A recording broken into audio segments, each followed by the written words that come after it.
Hello, all, and welcome to the Movie Bears podcast. I'm Brad Harris, and each week I'm joined by hunky, hairy, huggable homos to discuss one of our favorite things in the universe, that, of course, being movies. As usual this week, I'm joined by Jim Pliafco. Hello and welcome to the podcast, everyone. And Will Lindis. Rawr! Welcome back, listeners. Nice, nice. I'm getting horrible glare off my glasses, so I'm ditching them. Dun, dun, dun, dun. Probably a good idea. Yeah, whatever. But stupid Clark Kent glasses. He's safe. Will, don't worry. He's safe. Yeah. Anyway, welcome to our show this week.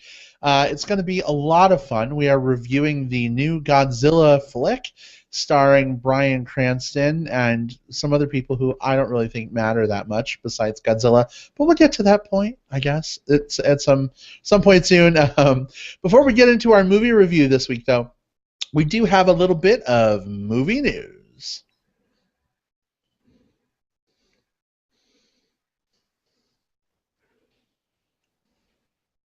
For you live stream listeners, you can get a little bit of awkward silence while we bob our heads. That's to leave a little space for when Jim edits the show to add in some movie news sound effects. So Yes. we didn't freeze. Don't worry, we're all good. But yeah, so movie news this week. A lot of stuff going on. Will, why don't you kick us off? What do you got? So my news story is actually a bit of a smaller one, but it's one that's got me really jazzed. And it's so Mike Flanagan. He's the director of Oculus, which we reviewed a few weeks ago. Yeah. So he's actually on deck to adapt and direct Gerald's Game, which is a very popular Stephen King novel. This excites me for a few reasons. I'm a big Stephen King fan. I love his books, but aside from a few really notable exceptions, a lot of his films and miniseries leave a lot to be desired. So I'm thinking that Mike Flanagan's the type of guy who he brought, for good or for bad, he brought some really unique twists to Oculus, and I'd like to see how he would handle a Stephen King property. Gerald's Game is a very psychological horror flick or a horror story. And Oculus really relied on, playing around with the psyche and the senses. So I'm thinking this might be a pretty good fit. What are you guys' thoughts on this? Are you Stephen King fans? Are you interested in seeing how Mike Flanagan might handle this one? I love Stephen King, but when I saw Gerald's Game, I'm like, is that the follow-up to Ender's Game? Yeah, I had never heard of Gerald's Game, so yeah, what do I know? But I don't know. I do love Stephen King. I guess I don't have much more to say on that. Yeah, I mean, his, Stephen King novel adaptations to movies have been really up and down, right? I mean, we've got the greats like Cujo, The Shining, and Salem's Lot, and there's been some others, some really really good ones, but there's also been some kind of shaky ones. So I mean, I don't know. Will, when was Gerald's Game? Where is it in the timeline of King's novels? Is it one of his later ones? It's an earlier, older book, and I think the part of the reason why a lot of the books around that time period have all been adapted and this one hasn't is because it's got kind of a weird premise, one that I think a lot of filmmakers would have problems trying to adapt. The idea behind the story is a woman in the middle of kind of like a sex game with her husband in this cabin in the woods. She's handcuffed to the bed. He keels over with a heart attack, and she's left there through the bulk of the book, just kind of like fighting through the monsters in her head, and are there real monsters outside? And it becomes really it's all confined to this bed where this woman is handcuffed. So it's a very claustrophobic story in that regard. And I imagine that's probably scared away a lot of studios or confused a lot of scriptwriters. Like, oh, what the hell am I going to do with this? Oh, I don't know. I mean, it sounds like an interesting premise, and Oculus. I was kind of lukewarm on Oculus, but I mean, the guy I think has directing chops. So yeah, I'm excited to see. Is this kind of far away? Yeah, I mean, Yeah, I don't even have a like a year set to it. All I Yeah. the announcement was just that he was tapped to direct it. So we're probably talking a ways off. But that said, these types of films usually turn around a lot more quickly than like the next Star Trek or the next Star Wars or whatever, Or the next Godzilla. or the next Godzilla. Oh, weird. Was that a segue?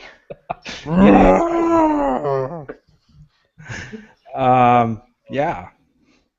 Oh, God, the next Godzilla. Oh, so we so the Godzilla that we're going to talk about today is I don't know. This is the first Godzilla movie, and I don't know how many years. When was the last one? Was it What was it? 98. 98, I think. Yep.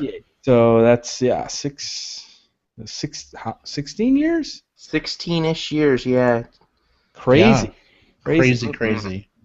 But anyway, the movie's been quite a success in terms of box office. Anyway, it's already pulled in like $100 million domestic and $200 million worldwide, and that's after less than a week. It's probably got a good few more weeks left in its run. Although there's some other big movies coming out this summer that will eat into that.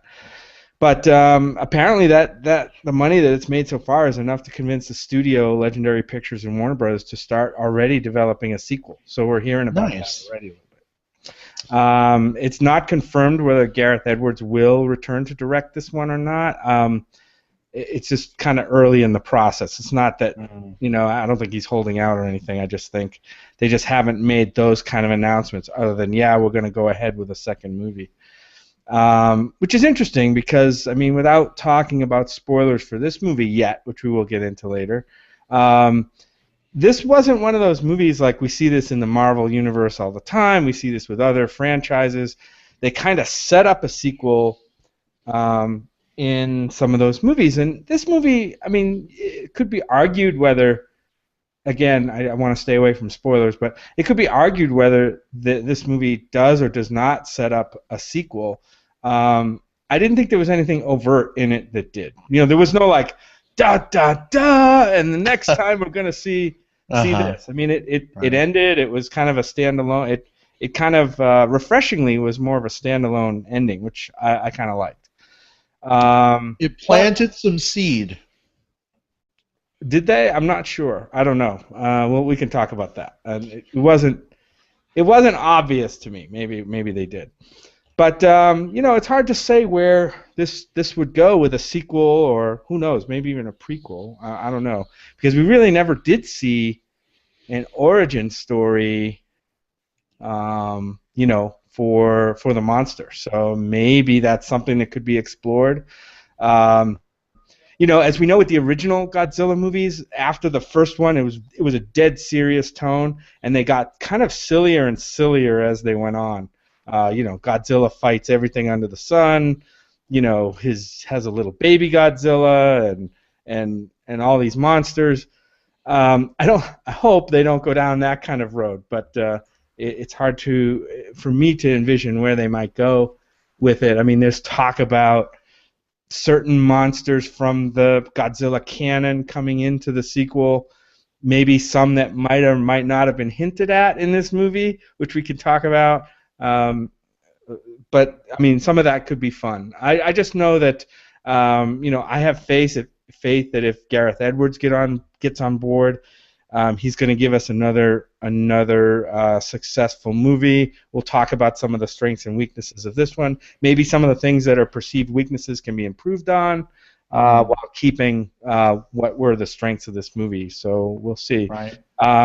Again, no date's been announced, no timeline, but given the success of this one, I would think they would want to fast track it, but we'll see what happens. Yeah. Indeed. Well, we have 2 live comments. The first is from Paul Alderete, who says, that didn't work how I wanted it to work. It's supposed to be a Godzilla roar. Way to go, YouTube. Anyway.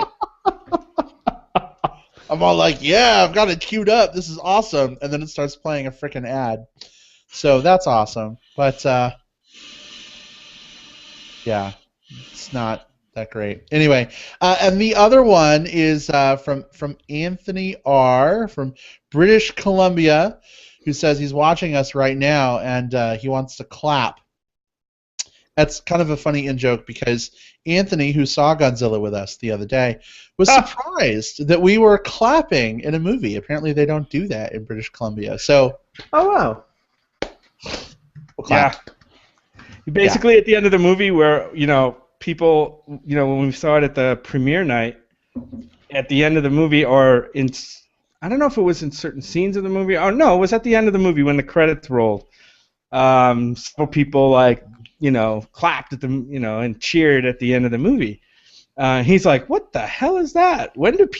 Since when do people clap at movies? I said, well, when they're happy and they know it, at the end of a movie, they clap. If they're happy and they know it, clap their hands. And he thinks it's just some crazy American thing that we do. So I don't know. Especially for screenings, if you're seeing something in advance or if you're seeing something on release night, when you're in that first crowd, there's this different energy when you're seeing something on the midnight showing compared to 2 Sundays later. So you're probably not going to have people standing up and applauding at the closing show. But yeah, opening show, I see that a lot, especially for big, well-received films that I think people have been anticipating for a while. For sure. So thanks, Anthony, for recognizing the American tradition and clapping for us. Indeed. Anyway, all right. Okay, we've all got to clap today. Well, speak for yourself. Really. Let's see. For me, what do I have for movie news this week? Jim suggested a good movie news bit because it was a totally crazy busy day for me, and I don't know if you know, but I pretty much jumped right from work into podcasting. That's this weird transitional thing, and so the guys have been stepping up to kind of help me up. Oh my God, help me out with some of the stuff we do. Oh my God, it's been one of those days. And Jim suggested mentioning that Robert Orci has taken over. He's directing the new Star Trek movie, right? Star Trek 3. And while that's interesting, what I find actually even more interesting is something else entirely, and that is that Kevin Smith has given a little bit of info on the new Batman suit worn by Ben Affleck, and apparently it is blue and gray, if Kevin Smith is to be believed. And I don't know. I personally think that's cool because I'm tired of the black suits. I'm tired of the same look all the time. The pictures of the suit came out last week along with the Batmobile. Yes, the pictures were intentionally grayscaled, so you couldn't tell what color the suit is. But I don't know. That's kind of exciting. And Will, I was curious. Jim, you can chime in as well. But what do you think of a blue and gray suit, Will? I love it. This totally hits all of my nerd buttons. Batman historically has had 2 looks. You either have some variation on gray and blue, or you have the more black and gray or solid black motif. Both of which have gone in and out of vogue at different times. The movies, we've pretty much seen all black since Keaton, right? So I like this as something, and we're coming right off of the heels of Nolan Batman too. I like this as something that's very definitively different. This is something that carves its own path. Not only do we have a new person inside the suit, but hey, the suit's different too. I think it's just gonna hopefully make people go into it and not say well, Nolan did it this way or Bale did it that way. People are going to do that anyway, but I think it will put a little bit more of a division and make people able to accept what's happening in the film a little more easily. So I think I like it in principle. I just now need to see what tones of blue and stuff they use to kind of see how what the end product is. So will it be Adam Westy or darker? Right. Yeah. Yeah. Right. Adam Westy's was almost purpley, wasn't it? Kind of a bluish purple, actually, I thought. So we saw the black and white grayscale picture. That's the one that was distributed. And Kevin Smith came out and said, "Oh, I know it's blue," because how? He's seen Ben Affleck in the suit apparently. Oh. Yeah, they go way back, and Smith has a lot of ties to the aside from through Affleck, but also to the comic industry as well. He's written a lot of books. Gotcha. Yeah. Right. Plus that show Comic Book Men. Let's not forget. Yeah. Good call. Yeah. So. Okay. But And Jim, I what do also you? heard the Batmobile is maroon. Batmobile's maroon. Well, I that don't would be think you, different. I don't think you heard. I don't think you heard that actually. Starting Oh, anyway, rumors on the Movie Bears I'm podcast. making that one up. Oh boy, oh boy. Anyway, well, Jim, what do you think of a blue and gray suit? Like, do you think it's a good departure, or do you really not care? Uh, I don't know. I care way more about what they're doing with this movie, and how this movie will play out. It's still, I'm having trouble wrapping my head around the concept of Batman and Superman in a movie together. Maybe I'm sure it's happened in the comic world, because I think everything's pretty much happened in the comic world. But in my limited comic and Batman and Superman universes, the two really don't kind of mesh. So, yeah, I guess I'm just more concerned about that we get a good movie. The suit isn't really going to matter all that much to me anyway. Gotcha. All right. Okay. Well, I think that's about it for movie news from us. Yes. Mm-hmm. Yeah, I think so too. Yeah. All right. I'm way more excited to talk about Godzilla than I am Ben Affleck in a bat suit, although it is fun. So I would say let's just go ahead and transition into to our advice, spoiler-free / then spoilery review later of Godzilla.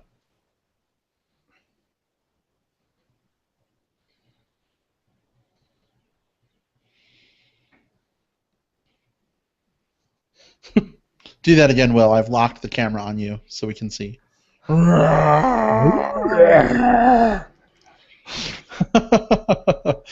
right. So, yes, Godzilla. Boy, oh boy, oh boy. So, we're going to do this spoiler free to start. For those who have not seen the new Godzilla film, we're going to weigh in and let you know whether we think it's worth your time and money to do so. And, of course, then we'll reach a point where we will dive into the deep waters of Spoiler Town. But we'll give you plenty of warning before we do that. So, spoiler free, Jim, what do you think? Is it worth the moolah to go see in theaters? Skip it, rent it. What would you advise? Yeah, I'm squarely on the go see it side of the fence on this one. I really love the movie. While I'm fully aware of some of the pretty obvious flaws I think this movie had, which we talked about immediately after, and we're definitely going to get into later in this discussion. We'll touch on it in the non-spoiler discussion, but we'll really get into it in the spoiler discussion. In spite of its issues that I had with the story and some of the characters, I just loved the movie. It had way more than enough thrills in this movie for me to overcome some of the negatives. Probably the most fun I've had with a summer blockbuster in about as long as I can remember. I mean, there were scenes in this movie that like gave me chills and made my hair stand up on my arms, and near the end of the movie made me like pump my fist and say, "Fuck yeah, do it." I just haven't felt anything like that in a movie in a long, long time, and that's why I go to the movies, to feel something, to get either excited like that or feel emotions in one way or another. Could this movie have been better? Yeah, definitely could have been better. This movie could have been perfect with at least one major tweak that I can think of. Some may call it a big break. We can discuss that. But there were a couple of main issues, I think, and we could talk about them without getting into spoilers that I've heard from other people and from critics. One which I definitely agree with, and one that I take kind of serious issue with. One is that the human characters were weak and given probably too little to do in the story. And with one major exception, I definitely agree with this. I think there's a lot of character and story work that just if it was given just one more polish or one more rewrite, I think could have been really good. For one, I think the women characters were kind of frustratingly marginalized across the board. Some great women actresses in this: Sally Hawkins, Elizabeth Olsen, Juliette Binoche. Wait a second. Whoa. What? You're including Elizabeth Olsen as a great actress? I think she's Yeah. a Really? very good actress. I think She's a yeah. she just wasn't given a lot to do other than be the crying, wife on the end of the phone. But anyway, we'll get into more of that. I mean, but there's the other reason is that while the Godzilla scenes, I think were like the effects in this movie were some of the best I've ever seen. Just like jaw-dropping action scenes, the way they were used. But one of the other criticisms is there maybe isn't enough of Godzilla in this movie, which I violently disagree with. I think there was a perfect amount of Godzilla in this movie. I think the movie did a great job of teasing until the reveal of the monster, and then at the end, getting what I wanted, getting enough of what I wanted, while maybe leaving me wanting just a little bit more, which is a good thing. I mean, you don't want to get overexposed or oversaturated with your monster. So, I mean, all I can say is, I was just so pumped to see after seeing this movie that both times I came out of the movie like roaring like Godzilla. Both times. He did. It's true. For like days afterwards, right? And we're still doing it now. So it had an impact. I definitely recommend seeing this movie on a big screen. The action and the monster scenes were just that good. At least 3 or 4 scenes make it worth the price of admission alone. 3D maybe. It was weird. It's like I didn't think the 3D really stood out that much. But if you're going to see this movie, I would say see it in IMAX, which kind of automatically means 3D at this point. So see it in IMAX on a big screen with the great sound.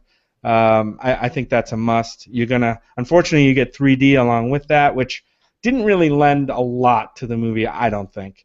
But yeah, I would say go see it. Awesome. All right. How about you, Will? So this is one of the weirdest reviews I'll probably ever have to give, because there are parts of this film that are pitch perfect. Like, they could not have done any better with them. And there are parts of this film that undermine a lot of the amazing things that the film accomplishes.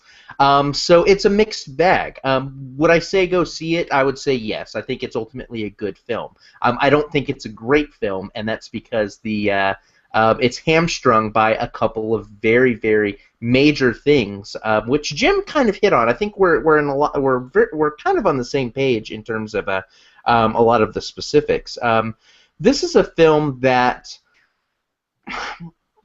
really focuses on the human element, spending a lot of its time following certain human characters. The problem is that these human characters, at least one in particular, and we'll talk about who it is in spoilers. But it's a person that gets a lot of screen time, who is just not the right fit for this film, isn't very interesting, isn't very engaging, and this character's interactions with the storyline and the other characters leave kind of an emotional black hole, which is a bummer because there are some other fantastic actors doing fantastic things around them.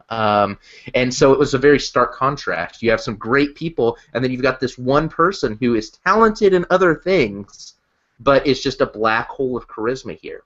And I think that, Jim, you made a point earlier where you definitely agree with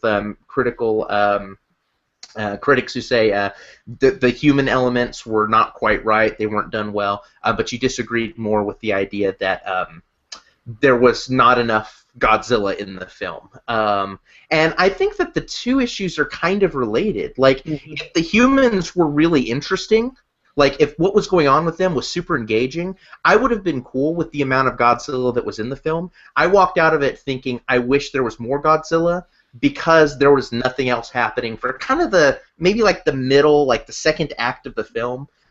It starts off strong, but there's this gap in the middle of the film that is just a time sink. You're just watching the clock, waiting until the big things happen at the end. Now, all of that said, for as weak a middle act as it is, the third act of the film is damn near pitch perfect. If I could just watch the third act of the film over and over and over again, I'd probably be cool. The cinematography, the visual effects, by and large, look really cool. The design for Godzilla, that's something that we really have to talk about. This is a Godzilla that looks very much like a classic Godzilla. You know, he's large, he's fat, he's got all of those things. He doesn't look like the weird crocodile monster that we got in 1998 with the Roland Emmerich version. So they did a good job of doing what you have to do with Godzilla. You have to make him look cool as fuck, and you have to make him do interesting things. The only problem is it takes too long for us to get to that, and we're stuck kind of like watching things that aren't interesting in the meantime. Right. So do I say that this is a good movie? Yes. Should you go see it? Yeah, and I would say see it on the biggest screen possible. I saw it in 3D, and my takeaway was that sometimes I watch 3D films and like you get like a headache or you get motion sickness because they're just not rendered properly. I had none of that. Yeah. But at the same time, there wasn't anything that like I felt like this is the moment that you have to have 3D because of this scene or that sequence. So 3D didn't add, 3D didn't take away. You can go either way, and I think you'll be fine. So this one I don't have a strong opinion on 3D. But yeah, go check it out while it's in theaters, even though it's not a perfect film. That third act alone, I mean, hell, if you need to go use the restroom or go, whatever, just be there for the third act of the film. That right there is the price of admission. Yeah, I definitely recommend a potty break for about 15 to 20 minutes in the middle of the movie. It definitely feels too long to me as well. It's for sure a must-see. I mean, I totally agree with you guys. And, I don't want to, basically retread on what you guys have already said, but I think it's a really fun film. I think it's really good. I think the 1998 Godzilla was freaking terrible. I hated it. This is everything I've ever wanted from like a Godzilla follow-up movie. I agree the human stuff was just way too boring, except for one human character. We'll talk about it in spoilers. But I think the visuals were pretty amazing. I don't think the 3D is a necessity. You're lying. I don't think the 3D is a necessity, but I would echo what Jim said. If you're going to see it, go see it in IMAX or an XD screen, like the biggest screen you can get. Don't rob yourself of that experience. We have a comment from Mick Jones of Washington, D.C., a longtime listener and a personal friend. We love you, Mick. You didn't see my heart because the camera shifted away, but we love you. Mick says, one thing I really liked is that the trailers didn't spoil a lot of the movie for me. There were still surprises, which is a new experience since everything is usually spoiled ahead of time. Yeah. I wholeheartedly agree with you, Mick. Absolutely. One of the things I detest about modern day monster movie stuff is like they show the best parts of the monster and stuff in the trailer sometimes. And so you're like waiting to see something way cooler in the movie itself, and it never materializes. What did you guys think about that aspect? Oh, yeah. I mean, not only did I mention that they kind of teased the reveal of the monster until the right time in the movie, at least for me, but not only that, but, I mean, there was a lot of, I mean, this movie had a lot of trailers and TV spots ahead of the actual opening of the movie. And it's amazing, in all that stuff that they put out, they did not really spoil the plot of the movie. I mean, there were major things in this movie that you really didn't. Well, there were hints, I guess. If you go back now and look at the trailer, you may catch that. But I mean, there were just things about this movie that were a total surprise, and we'll get into those in spoilers. And not just about Godzilla, but about other major things in the movie. Yeah. Mm-hmm. Yeah, absolutely. Like, the trailers do a really good job of setting up all the things that you need to know about to be excited about the film. You get to see enough like destruction. You get to see like that one the Halo jump trailer. That was one of the earlier ones that came out. It's like, oh, there's high stuff altitude, low opening. Yeah, it's like there's stuff up here, there's stuff down there. This is really cool. But they did so in such a way that it didn't take away from the film's kind of like a couple of major twists and turns. which can be a mixed blessing or a mixed bag. Some people may feel cheated by those, by getting a slightly different product than what they saw in the trailers. I don't see it that way. I see it as the trailers did a good job of like getting you excited without giving away everything, and that's rare. Absolutely, Mick. That's something that we don't see very often, and I'm glad that we got to see it here. Absolutely. And I tell you what, this is one of the reasons why I love live streaming like this now, is because that's a phenomenal point, Mick, and I appreciate you bringing that up.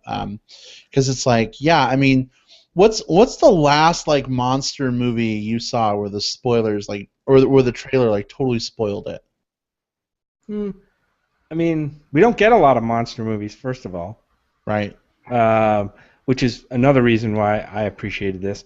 I mean, I don't remember. I mean, Pacific Rim, I don't think much of that was spoiled either. I mean, in terms of the plot, I mean, we knew it was robots against monsters from the get-go. Right. Yeah. In this one, though, I mean, we even got less of the story in the trailers for this one. I mean, they showed some moments, but they didn't really give away. Let's put it this way: they didn't give away the main antagonists, I guess, in this movie. Right. Yeah. And it doesn't just have to be monster movies, too. One of the trailers for Oculus, not to spoil anything there, since some listeners may not have seen that yet, but one of the kind of the more gruesome moments of that film was damn near hinted / shown in one of the major trailers. So, and it was talked about on this podcast. So that's an example right there of like, if they had not shown that particular sequence, it may have been a little bit more visceral on the first viewing. Right. Agreed.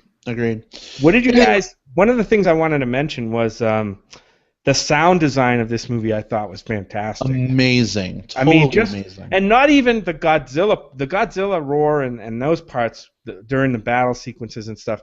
Those were fucking awesome. But just in the quieter scenes, like the tension building scenes, like there was a scene, I'll just say at a destroyed power plant, that had some amazing. It was a scene in the first third of the movie, and it had some amazing sound design. Like some of those sounds that were coming from the action that was happening was tremendous. Also, I actually liked the score quite a bit. Alexander Desplat, I thought it was suitably big and moody and atmospheric at times, but it also, echoed some of the original. I mean, it didn't mimic the original score, that iconic score, but it had some of the same like bombastic elements that had, and I really appreciated that. Agreed.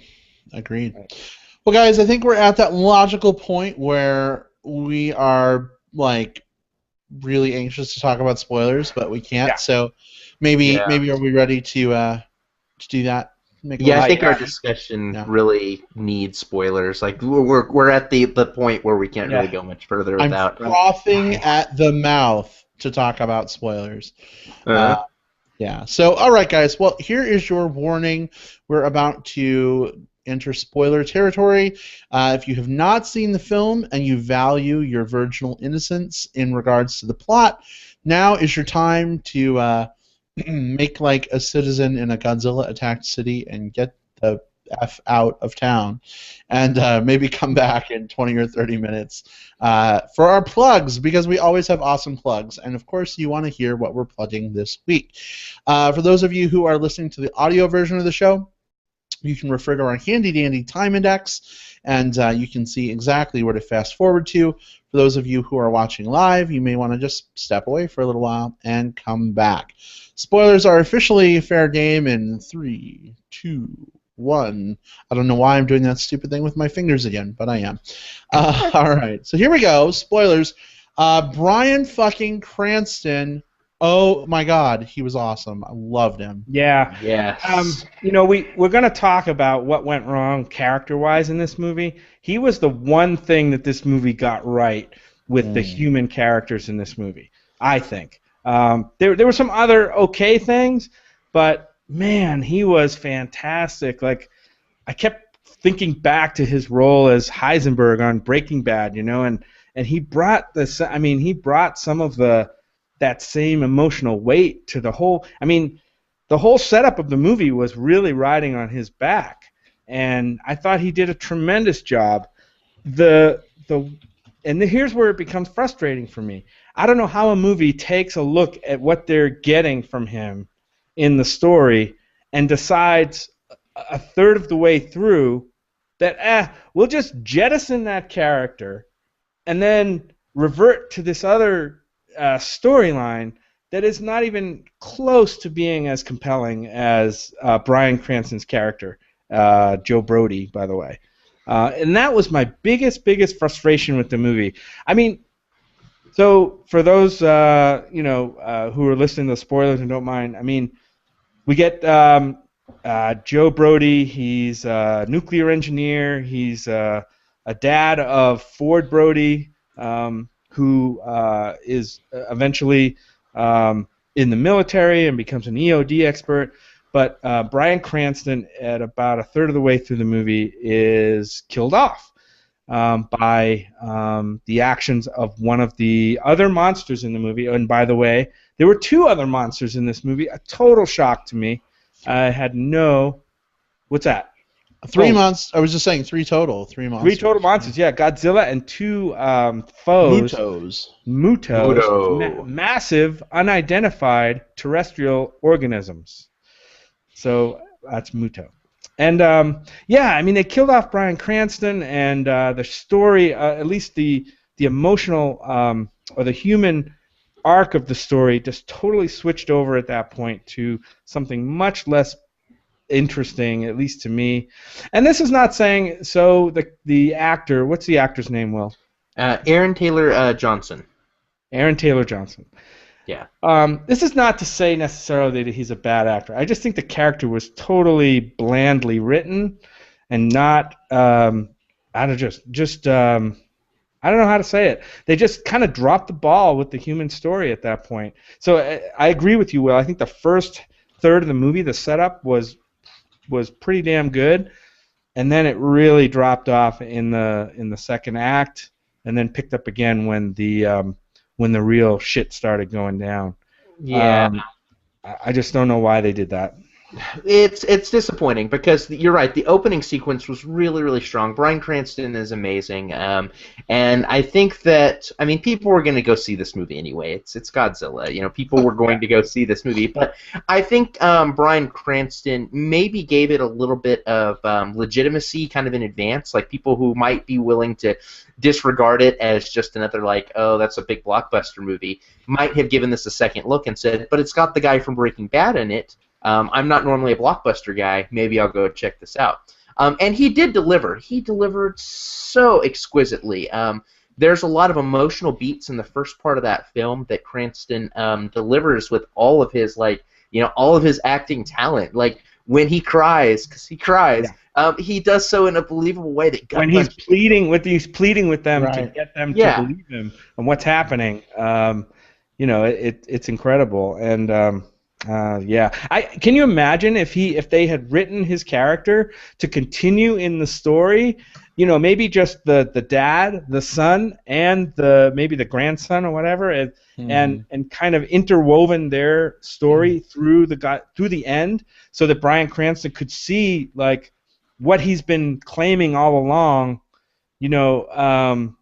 What he's been warning everybody about is really happening, and then be able to see Godzilla come through and make it right again or whatever. I just think it could have been some more strong emotional beats in the movie that they missed. Well, I think it would have been way stronger than what we got with the other guy.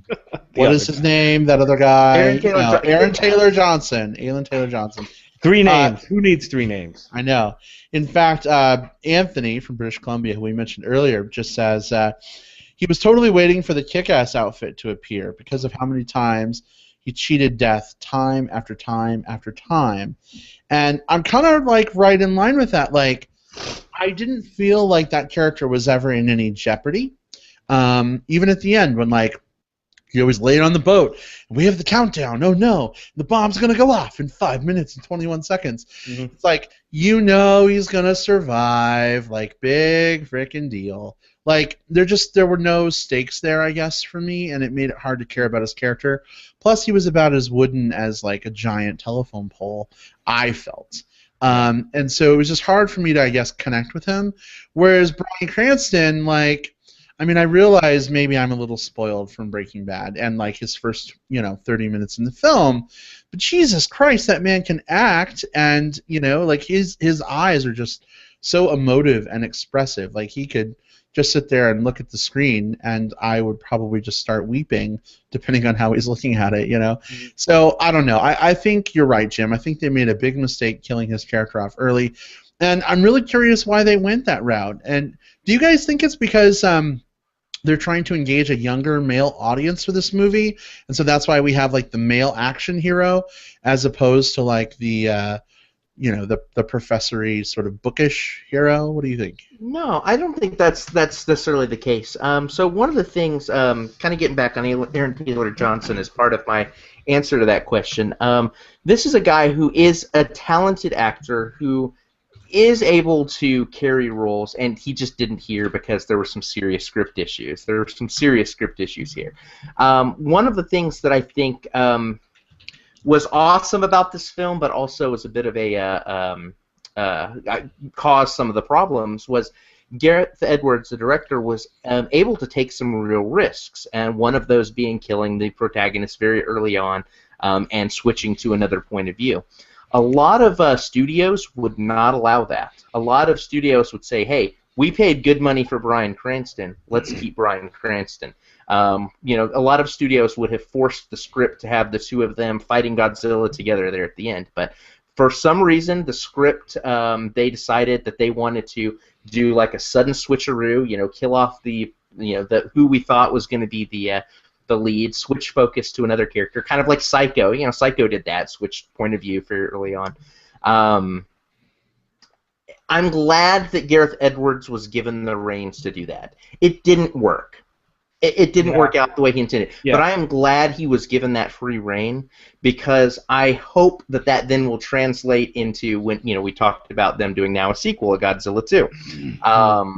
And I hope that whoever is tapped for that, be it Gareth Edwards, be it someone else, is given free rein to make the movie they want to make, as opposed to just another, like, by the books, by the numbers, like, okay, we have to have this, and we have to put in this protagonist, and we have to have this person, we have to have that. So why they did it, I think it was just to kind of switch the formula up. They could have switched it in other ways, but I at least appreciate, even if it didn't work, even if it's the reason why we're going to be harping on this major part of the film, I'm, in an odd way, kind of glad that he was allowed to do it. Yeah, I agree, Will. It was kind of a ballsy move that they actually did it at that point in the movie. And I'm like, holy shit, they just killed this guy off. The major character up to that point. It's just, you're right, it didn't pay off because they had to switch kind of to a different, they had to switch storylines to something that was much, much less well, thought out. I mean, I can just imagine what it would have been like to have Bryan Cranston there, maybe near the end, to see Godzilla defeat the creatures that were responsible for killing his wife, which was the whole reason he was driven. If he could have had that closure at the end and then died during that, I think it would have had much more, would have been much more powerful and made that second act a little bit more palatable. I agree. And part of it, too, is the death of Bryan Cranston was not handled properly. Like, he dies kind of in the background of a sequence. He didn't get a hero's death, that's for sure. He dies in the background of a sequence, and then we get this moment where Aaron Taylor Johnson's like, oh no, my dad's dead. And then he moves on to the rest of the adventure, not really referencing it. No real moment for us to reflect on, hey, the guy that we've been following for the last 45 minutes is no longer with us. This monster's killed his mother and then killed his father, and there's no nod to that at all. Imagine if we got a slight nod when he's on the phone finally calling his wife, and he's like, Dad's gone, but now I'm going to Hawaii. Like, yeah. There's a Nah. scene when they first bust into the old house in Japan, and this is both Bryan Cranston and Aaron Taylor Johnson, Yep. and they see this banner that was put up by the son, however many years ago, that says "Happy Birthday, Dad" or something Which he along never those got to lines. see before that point. Which he had, with Bryan Cranston, had never gotten to see. So we see Bryan Cranston taking in that moment, seeing that, and kind of having an emotional beat. What the film could have done or should have done, or again, it's really easy to armchair direct this one after the fact. But had that that banner been, instead of being seen through Bryan Cranston eyes, if Aaron Taylor Johnson was the one who looked up at that and kind of has that emotional beat where he's like, wow, this is I remember putting that up as a kid. They could have established that him as our emotional anchor point much earlier on in the film, so that when the transition happened, it wouldn't have been so jarring. If you're going to kill off the Bryan Cranston character, make sure that it's meaningful, and make sure that the transition is smooth, interesting, engaging, and that we have some sort of payoff later on. And instead, we just have, like, he's the catalyst for the prologue. Right. Yeah. Well, I mean, we've harped on that. I mean, unfortunately, that's what we got. I'd love to see an interview with Gareth Edwards on the screenwriter and story writer about their choices around that character and why they did that. I'd kind of like to see that. I wonder if we'll get that eventually, if they would ever address the major knock against the movie. And we're going to get on to some of the cool stuff, because we're hitting on the movie's biggest drawback, but there was just so much there that for me anyway kind of offset that. Let's talk a little bit, if you guys are okay with it, about all the Spielbergian touches in this movie. Yeah, there were a lot. I mean, I enjoyed them, actually. I enjoyed quite a lot of them. There's a lot of scenes in this movie that were, I don't know if I could say direct rip-offs, but they were totally flavored by scenes in Spielberg movies. One that comes right to the top of my head is there's a scene on the bridge, which, by the way, was the only really good 3D scene in the movie. When they're walking across the bridge, the railroad bridge. Oh yeah. And one of the monsters, the Mutos, comes by, and it's really, really close to them, and they're falling down on the bridge, and the monster's kind of hovering over them, and kind of leaning in and maybe getting a good look and a sniff at them. All I could think of was the Jeep scene, the T-Rex Jeep scene in Jurassic Park, with those kids in the Jeep and the T-Rex's snout like right up against the Jeep. I mean, that had to be the inspiration for the way that scene played out. And what's so interesting about this is there's such a weird interplay between this film, the 1998 Godzilla, which was not a good film, and Spielberg, because the 98 film tried to use, but Jurassic Park was a big movie. So if you go back and watch Godzilla of 98 with Jurassic Park in your mind, you'll notice a lot of sequences that were ripped off of the most successful sequences of that film. You had the people running from the T-Rex or from Godzilla in the back of a truck. You had the two velociraptors in the kitchen of the little baby Godzilla. So there's a lot of Spielberg that made it unsuccessfully into the 98 Godzilla. I say that because it was another ballsy move, knowing that Roland Emmerich did so much of that in 98, for Gareth Edwards to try to reference Spielberg again here, and I think he does it a lot more successfully by not ripping off the successful sequences and just kind of shoving them into the movie, but paying more loving tribute to some of those things. Most of them work. The only one that I think didn't work for me is so we have a lot of references to the film Jaws, and one of the big ones being that you don't really see Jaws until the end, you don't really see Godzilla until the end, and you've got a Brody character who is kind of one of your main characters in several this. Brody characters. Yeah, several Brody characters. And while I thought that was an amazing touch, I would The one big criticism of the film that we've been harping on is that we spend too much time with the human characters and not enough time with Godzilla because the human characters are not very interesting. All I could think about was like, in Jaws, the human characters were really compelling, and that's why it worked that you didn't see the shark until the end. And so I thought it was great that he made that homage. I wish that the landing was. I wish that he had nailed the landing, because then we would be on this podcast going, "Did you see what he did? Holy crap! Did you see what he did?"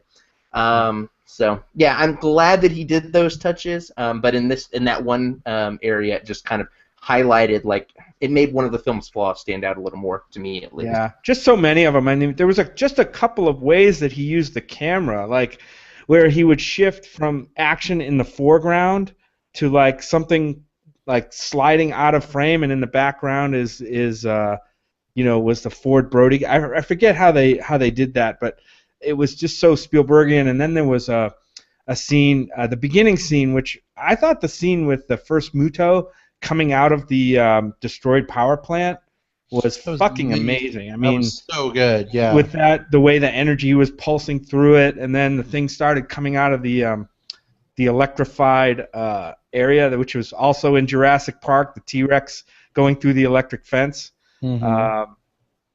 I mean, I thought some of the that was one of the best scenes in the movie. For me, the ones that stood out was that one, the Muto emerging from the containment fence at the power plant and just going nuts and killing a bunch of people.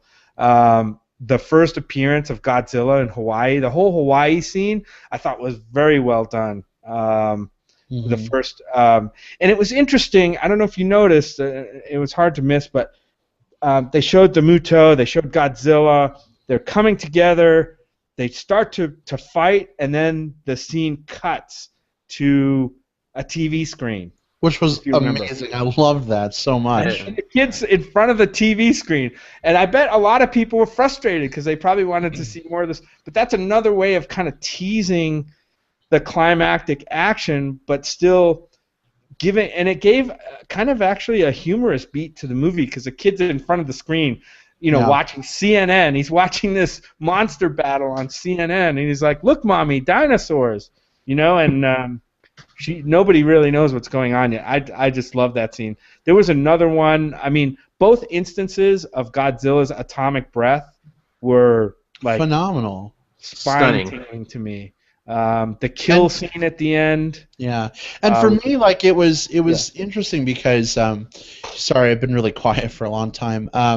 It was interesting. Get it out. No, it was interesting to me because I've watched a lot of the old Godzilla movies, but we'd seen Godzilla be just so like physically like powerful, and he's getting beat down and he's given beat down, and I ended up forgetting that he had atomic fire breath. Like, yes, he hadn't used it, and I forgot that he had it. And then all of a sudden, like the spines on his tail are starting to glow blue, and I'm like, wait, what's going on? Holy what is this? fuck. Oh my god, atomic fire breath, and then, and I just like that was one of the moments where I clapped. I was like, oh my god, and like when Godzilla like thumps his tail up and hits the Muto into the building, and like the strut like stabs through it. I thought that was a really cool like use of surroundings. Obviously, Godzilla probably didn't intend that exactly to happen. Oh yes, he did. But Godzilla was like, I know, right? But I just thought it was more realistic. Like in the older Godzilla movies, we see these monsters getting beaten around a lot through buildings, and it's like, I know they're these great big monsters with like armor, scales or whatever, but that shit's gotta hurt somehow, right? And I was glad to kind of see that incorporated a little bit. And then when he opened the Mama Muto's mouth at the end and like shot his fire wad down her throat, and she like burned from the inside. It was like, yeah, that was awesome. Yeah, that was a pretty satisfying climax, I would say. I was stunned at that scene. Now, were you left wondering why he didn't use the atomic breath earlier? Just like lead with that, right? No, I didn't at all. No, not at all. I mean, that's the thing. I mean, I almost forgot that he had that ability until he used it. I guess it's a different movie, right? If Godzilla's just stomping around, fire breathing everything, Right. you know, that last scene loses its power. I think if you do that. So I think it was a smart choice. The I analogy agree. that I have, and I hate to harp on Pacific Rim, but I think of Pacific Rim and the whole like, oh no, we have one thing left. Let's try spoilers for Pacific Rim, the sword. It's like, well, why didn't you use the frickin' sword like earlier in the movie? But here it made sense because you see what it took out of Godzilla to use that breath, right? He's powered by atomic energy, right? He collects radiation just like the Mutos. And so to use that, he expends it, and then he fucking goes into a slumber for, 4 or 5 days or whatever the hell it was. You know what I'm saying? So it makes sense that he wouldn't use that until it was kind of a last resort sort of thing. You know what I'm saying? And that made it make sense for me. And our Pacific Rim show was kind of what I was leading up to, because I remember we had a similar conversation there. And what worked for me about this, same thing that worked for me about the sword that you'd referenced there, is that when you're choreographing a fight, you always have to choreograph it escalating. Like you never start with like the most flashy stuff, otherwise your fight tapers off. You build up, you make it more and more exciting, and build to a crescendo. Yeah, it's there's a rhythm, there's a dance to it. It's like it has to build up tension, and then there's the explosion. And yes, there's a sex analogy there. But the idea is that I've heard people say that the atomic breath thing, like that's another criticism I've heard from people. It's just like why wasn't that explained? And the script could have gone different routes with it, but I don't think that we're robbed of anything by them doing it this way. What they could have done, what maybe was a little bit different that they could have done, is you've got this Ken Watanabe character who seems to know a lot about Godzilla. He's this guy who's like, oh yeah, Godzilla's part of nature. Godzilla's here to help us. Godzilla's here to fight us. I kept thinking, like, forget Aaron Taylor Johnson. I want to know this guy's backstory. I want to know what he's doing. I want to know his story. And you had mentioned when we were in the earlier on in the news section, maybe the next one won't be a sequel. Maybe it'll be a prequel or something like that. If they went like a previous route, I would love to see it be following like the Ken Watanabe character, and like he knows more about Godzilla. How does he know it? Why does he know it? That's the question mark I have. This whole Monarch organization, right? That was behind, that kind of had all the information about the Mutos and Godzilla. I mean, they were on a hunt for Godzilla. They knew about the Mutos because they were harnessing one. Right. But they hadn't actually found Godzilla yet. They were kind of waiting for him to come and restore the balance, which he ultimately did. One thing I really enjoyed about the Watanabe character, and he also got a lot of criticism for his role, and we'll talk about that. But I actually liked him. He played that guy who knows enough about what's going on to kind of keep us informed, but he was not the annoying, irritating asshole like the Jeff Goldblum in just going to say that in Jurassic Park. Yep. You know what I mean? He was kind of the smart, restrained version of the Jeff Goldblum character from Jurassic Park. And as much as I like Sally Hawkins as an actress, I love her. I love her. Wasted. Total fucking waste in this movie. I just didn't understand what the hell she was doing other than tagging along with him most of the time. But yeah, I mean, I enjoyed his character. The one knock against him was that in every scene he had the same expression on his face, like this, like unbelieving, like wonderment. Huh? Yeah, wonderment. Like yeah. And some people have actually used his face as their avatar for some of the social media. Nice. That's awesome. Yeah. Nice. Well, Jim, don't worry, Jim. All of your questions, and Will, you too, about the Watanabe character, they're all going to be addressed in the prequel series on TV, Agents of Monarch. Nice. Nice. Well, I will follow that. Agents of Monarch. It's interesting. Like you mentioned the Jeff Goldblum character from Jurassic Park, and it made me think of another one of the weird triangular things that I noticed in this film, and that's that a lot of the script of this played out like a Roland Emmerich disaster film.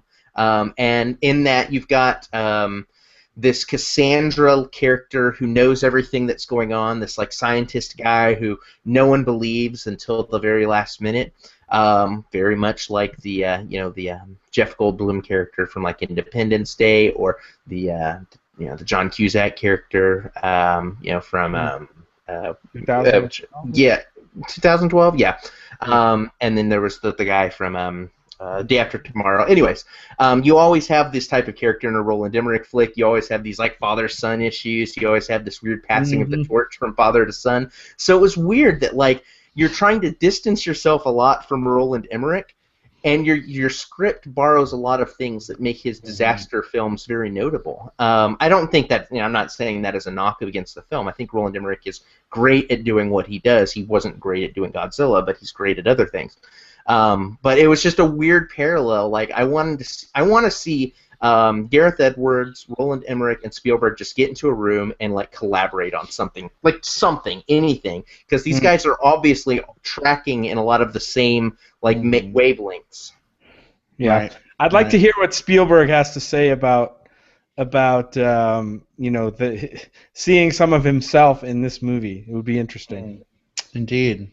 And Will, you mentioned disasters. I mean, this movie. What did you think about the kind of the overarching, not storyline, but I don't know, premise, I guess, that kind of nature is uncontrollable. I mean, we had several, besides the monsters themselves, we had several disasters in this movie, right? We had earthquakes and a nuclear meltdown, right? Earthquakes at a power plant, like they had at Fukushima, right? That was only a few years ago, maybe? I don't remember. Yeah. Tsunamis in this movie. Of course, the tsunami was caused by Godzilla, I think, right? Yeah.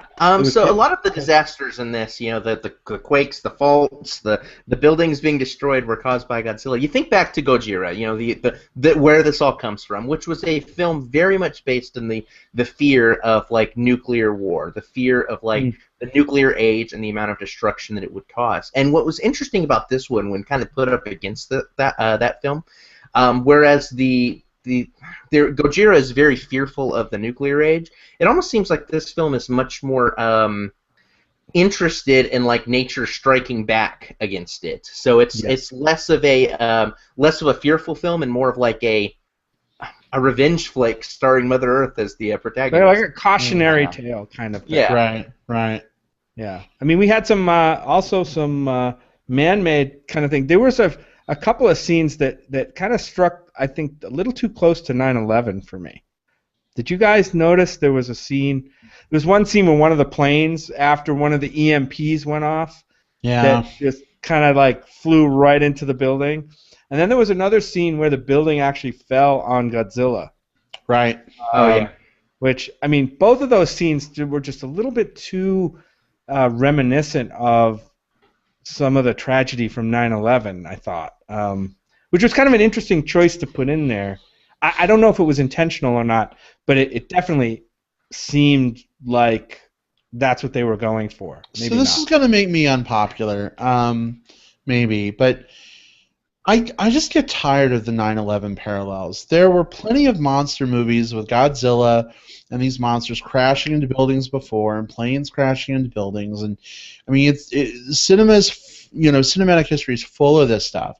And now that 9/11 has happened, it's like every time something like that happens, that's the anchor point. That's what we're comparing it to, and I get that. I do. I mean, it's a huge thing. You know what I'm saying? But yeah, I don't know that there's some greater like plan from Gareth Edwards to be like, let's make everyone think about 9/11 in my Godzilla movie. I think he's like, let's make everyone think about the fucking damages being caused by Godzilla in my Godzilla movie. Well, I hope so. I mean, it's just hard to take those images that are all burned into our minds from that disaster, and when we see them kind of mirrored or mimicked in a movie, whether intentional or unintentional, it's hard for us to flip that switch and not think about that. I it's think hard. the latter is definitely probably the more likely case. Like, I don't see anything in here that felt like an intentional nod or an intentional like allegory for 9/11 itself. What I saw was a lot of buildings being destroyed, and as people, as a viewing audience that lived through 9/11, that remembers watching on television, we're of course going to bring some of our own perceptions. We're going to bring some of our own experiences to the viewing. I don't think it was intentional, and personally, I didn't see those. Like, when I saw the film, I wasn't thinking that at all until I started hearing people talking about it afterwards. Yeah. But I do see why someone would say that. Now, there was something in the trailer that I thought was clever. There's this scene in the trailer, and we talked, with Mick Jones had an amazing comment earlier about just how misleading, in a good way, the trailers were. There's a shot in the trailer where it shows, like, the Statue of Liberty halfway destroyed. And you're thinking, like, oh my gosh, New York's going to get destroyed.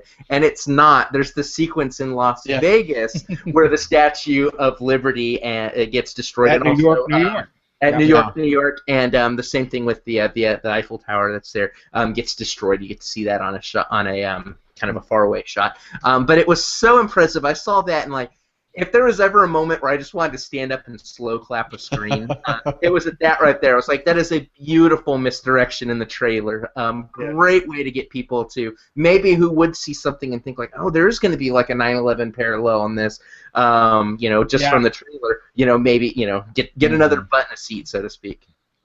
I mentioned one of the there were a few moments of comic relief in this movie where audiences that we saw it with both times kind of chuckled or laughed out loud, and one was the one I mentioned with the kid watching the Hawaii scene when Godzilla fights the Muto for the first time, and it switches to the TV screen and the kid's in his living room in San Francisco, watching CNN and two monsters fighting on the screen in real time. That was one, and then there was one when they were actually in Vegas. It was in a casino. There's a shot of people in a casino. They're gambling. I don't know why a warning wouldn't have been sent out, to evacuate the area when the Mutos started approaching. But I mean, it shows the Mutos bearing down on Las Vegas, and they're inside a casino, and you see a TV screen, and all of a sudden the power goes out, and the Muto comes through the ceiling, and just stomps through the ceiling. I thought that was a pretty cool scene, and also a pretty comical one. The other scene that people laughed at was when they talked about when he grabbed the data discs, which I mean, you don't see floppy disks. Yeah. Which was good. Possibly an unpopular opinion. I thought Elizabeth Olsen was quite good in this. I thought that her role wasn't necessarily fantastic, but I thought that any time when she was interacting over the phone with Aaron Taylor Johnson and they were having like the "I miss you, I love you" scenes, it was like watching. It was definitely like there was a difference in the amount of quality that they brought to those interactions, and I thought that she was the heavy hitter of the two. Now, did she have her role wasn't important, but they kept putting her on the screen. Like, that was another one of the big problems. Like, there wasn't really anything for her to do, and yet she was on the screen. But I think it wasn't a fault of her. Her performance was quite good. Yeah. It was interesting. We're going to see these characters again. This is Elizabeth Olsen and Aaron Taylor Johnson. These are the two actors that are cast as brother and sister, or potentially brother and sister. We actually started Quicksilver and Scarlet Witch in the Marvel Studios Disney, the Disney Marvel movie. So it's interesting. I walked out of this thinking like, oh, I just saw Scarlet Witch and Quicksilver twins like make out on screen. That was weird. Yeah. So just interesting, like that you would get two characters that are two actors who are so closely linked in one blockbuster and will be very closely linked in another blockbuster by another separate studio in just a couple years' time. It was just kind of a weird coincidence, and I'm wondering how that happened. So, live comment from another longtime listener and fan of the show, Francisco Salgado. He's commenting on the bit about when they picked up the discs. He says they were even worse. They were zip discs. I don't know if you guys caught that. Yes, they were zip discs. Zip drive discs, and I was like, oh my god, that's awesome. I love it. Which is awesome because zip disks would hold a lot more data than obviously a floppy disk. Right? Yeah. Right, and you need a lot of data to have that one screen with the same graph over and over and over again. Yeah. Exactly. All right, so let's talk about the giant monster in the city, in the room, what have you. Godzilla has been eating his Big Macs. Is he too fat? No, I thought the design looked good. It was reminiscent of the old Toho Godzillas, the ones that we've seen in the older films. I liked it. Well, his upper body is like way fatter than the old Godzilla was. He's like, bulked up. He doesn't really have a neck anymore. He's all like, you know what I mean? Like, he doesn't have much of a neck.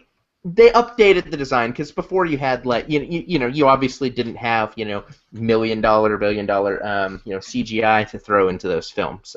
So they obviously cleaned up the design a bit, just made it more bulky, impressive, but I thought it looked good, and it was different than that weird crocodile on skinny legs that we had in '98.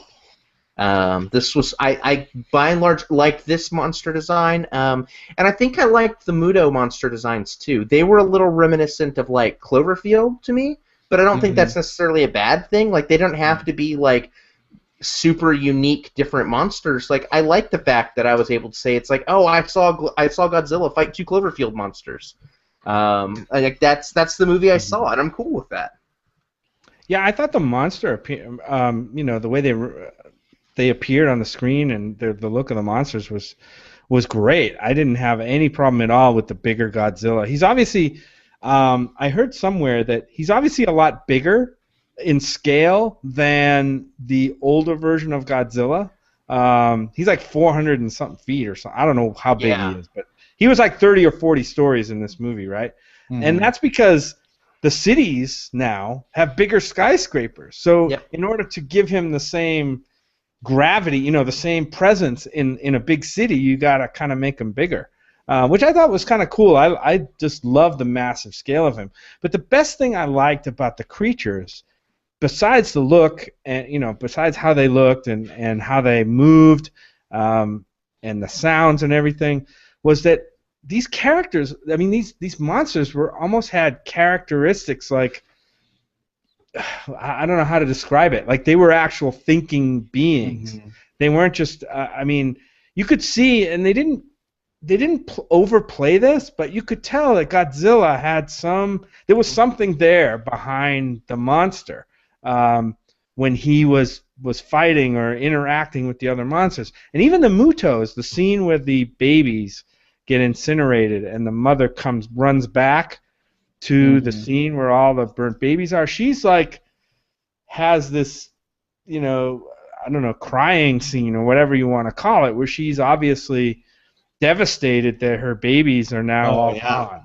I almost felt a little bad for her, and here's the big bad of the movie, and just in that one scene they made me kind of feel something for that monster.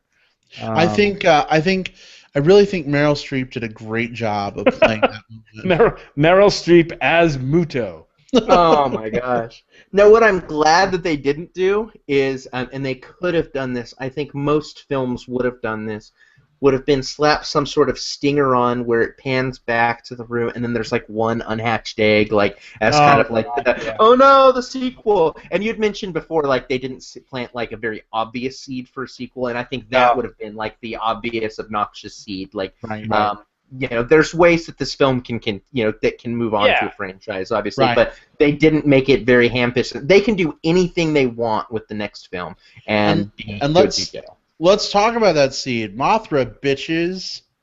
What scene? Oh, are you talking about this? We see the terrarium in the Brody house with this giant fucking chrysalis that's all busted open. It's huge, and Mothra is like written on a piece of paper on the terrarium. Like, you totally know this caterpillar was soaking up all this atomic radiation, you know what I mean, like in this part of the city, and fucking Mothra is gonna flap her way in at some point. I'm thinking. I'm excited about that. Like, I want to see Godzilla fight some of these older monsters reimagined, as opposed to just like spitting out. I liked the Mutos in this, but I don't want him to be fighting Muto 3 and Muto 4 in the next movie. Right. I want it to be No, something I different. agree, and I don't know about Mothra. I don't know how Mothra could be reimagined to be threatening. I would think maybe Mothra could come in maybe as an ally to Godzilla. Might be better, because I just don't see Mothra as a huge... I mean, there's like this huge moth that basically just beats its wings. I don't know. They'd have to reimagine it to make it a villainous monster. But they would bring back the singing twins, which would be awesome. I want to see Godzuki. No, not really. I was watching Godzilla cartoons this weekend, and it was so jarring just watching those. And, for those who remember the old Godzilla cartoon, Godzilla and Godzuki, and he comes swinging in and does all sorts of like weird slapsticky stuff. And I want to see. I haven't seen it yet, but I want to see the inevitable like supercut where they mix Godzuki into scenes from this film. Yeah. There's a scene at the very beginning of the movie in the kid's bedroom. Right at the beginning, I mean, before they go off to the power plant, there's a poster on his wall, and it shows two monsters facing off. Yeah. And were they the Mutos? I mean, they looked almost exactly like the Mutos. I don't think they were the Mutos. I mean, it was yeah, kind of interesting. I think they were just monsters. I don't think they were the Mutos. Yeah, I don't remember them well enough.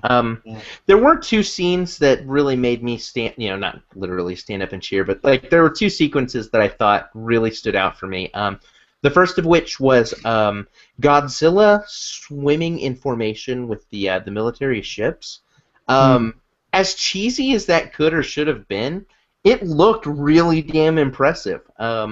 And of course, the human motivations were really weird in that scene. It was really hard to tell whether, they're like, we like Godzilla or we don't. But it was still a really cool visual, and I'm glad they included it. And I also liked the Halo jump, which was the sequence where they're going in to try to get this, defuse this bomb. And so they jump out of this plane, and they have to. A Halo jump is basically where you undo your chute at very, very, very low altitudes. Mm-hmm. And they do that right in the middle of the city through all the smoke. And there's a great kind of anatomy of the scene type thing that's out there that shows how Gareth Edwards did that with actual base, some jumping done in Hawaii mixed with some city shots from this area and some green screen here, like how he pulled that shot off. But to me, it was one of the most visually stunning parts of the film. Just intense. Like there was like this fear, like at any moment you'd hit a building or something would happen. I loved that sequence. And there wasn't really much monster in that sequence. It was a part where you got the humans and you really did them right. Yep. Love that scene too, and the choice of music there was pretty haunting during that scene. I think it was somebody said it was lifted from 2001: Space Odyssey. Was music. Really? Yeah. Interesting. All right, guys. Final thoughts on Godzilla. Let me see. Like I said, I love this movie. I've seen it twice now. In spite of its flaws, I think it's worth seeing, and seeing it on the big screen. I can't wait for the next one. Yeah, as someone who I'm definitely on the positive side of this film, although the negatives really did linger with me. What I liked so much about this film is I think it's setting a foundation for hopefully a stronger, even better second film. Like I think it's got enough good things going for it, enough great things going for it, that if it just looks at its formula and looks at the way that it deals with its protagonists and shores up that one element, I think that we can build a franchise where we can see a couple more of these films, and we want to see them as opposed to just like, oh shit, they're making another one of those. Yeah, I think this is a really fun movie. I think as summer blockbusters go, it's not officially summer yet. Do we call it a summer blockbuster? I think so. Yeah, it's close enough. The summer season's extended. Okay, all right. Well, anyway, as summer blockbusters go, I was highly, highly entertained. And believe it or not, I think I actually liked it better than Man of Steel. Oh Yeah, my God. I know. But then again, I hated the end of Man of Steel, so maybe that's not saying much. But my biggest issue was just all the human stuff in this film. Just, the middle 30-ish minutes, I had a hard time sticking with it. It just felt like every time we had something interesting going on with Godzilla, we'd get a cutscene back to Brody, and oh my God, and oh no, now his wife is in the hospital. What are they going to do with Too much military stuff in there too. Way too much of that. Yeah, Yeah. absolutely. And I easily think they could have shaved 20 or 30 minutes of that stuff out and still made a really great, tight, coherent film. Mm-hmm. But I think it's really fun overall. I loved it. I definitely think it's worth seeing. If you're still hanging around and you don't care that you've now been, totally incredibly spoiled, I still think it's worth going to see because hearing us describe the death of Mother Muto doesn't even come close to seeing it on big, huge screen with amazing sound. Plus, oh my God, whenever Godzilla would roar, it would shake my bones. Oh, yeah. And that was awesome. I loved it. It was good times. So, all right. Well, I'm sure there's a whole nother hour of conversation we could have about Godzilla. That's how much there really is to talk about. But mindful of time, let's move on. Let's get into some plugs. Will, what are your plugs this week? I am busy this week with 3 films that I'm screening between now and this Friday to have reviews up. First of which is a Pierce Brosnan, Emma Thompson romantic comedy / heist called The Love Punch. The second is The Hornet's Nest, which is a documentary about Afghanistan and the war there. And then you've got Belle, which is going to be an Emily Watson kind of more of a high drama about kind of mixed races in the aristocratic England. So it's I've got a mixed bag of things coming up this week, and the reason I mention it is I'll have written reviews for each of them up this Friday at thelinduslist.com. So if any of those films sound interesting, sound like things that might be something that you want to check out if it's showing in your area, check out the blog and find out what my thoughts are. Good times. How about you, Jim? I just have a couple of quick things. I'm just going to plug my first byline in published byline, Bear World Magazine. Check it out at www.bearworldmagazine.com. You'll find us under the movie section or movie bears section, I think they call it, where we have for every issue of Bear World Magazine. It's an online periodical. Every issue, one of us gets to put something in there about movies. You'll see us appear in there, and this time I talk about some of the summer movies that are coming up. So, in order to see, maybe get a heads up on some of the other great, promising summer movies that are out there, check us out in bearworldmagazine.com. The other thing I just mentioned is. Guys who are local to Tucson, check us out on Facebook. Our Botop Movie Bears, BOTOP Movie Bears on Facebook, and follow us or like us or friend us or whatever the hell it is now, and find out what we're doing next. We got some good screenings coming up. We got X-Men, the X-Men movie coming up. How to Train Your Dragon 2 is coming up, so we got some great movies that we're going to have bear outings to go see, so find us on Facebook. And speaking of the new X-Men film, X-Men Days of Future Past is, of course, out this weekend, and I'm very excited to see this movie. I think everyone pretty much knows it's out, but I don't know. I've been jonesing for this one for a long time. Bryan Singer's return to the X-Men franchise. Dear God, please don't let it be another X-Men 3. But I don't know. I hope it's pretty good. I'm jazzed. So anyway, we will have some details on our Botop Movie Bear screening of that. I think we're going to do a 10 p.m. show Thursday night. Jim, probably, we'll that's talk offline. Yeah. So keep an eye out for that, guys. That about wraps us up for this week. Those of you who have joined it on the live stream, thank you for commenting and hanging out with us. Those of you who have been listening through iTunes or Stitcher, a day and a half in the future at this point, we appreciate you guys tuning in week after week. And, we just appreciate your feedback always. So even if you're not listening live and commenting, we do love to hear from you. Feel free to, shoot us a message on Facebook or Twitter at MB Podcast, or send us your email, moviebearspodcast@gmail.com. We are reviewing the new X-Men film next week with a very special guest. We'll announce more on that later, perhaps. I tend to keep those close to the vest in case anything happens, and then Last they minute can't make it, and it's like, so special guest next week. Tune in. Anyway, have a good night, everyone. Take care. We'll see y'all next week. Bye. Bye. Bye, everyone.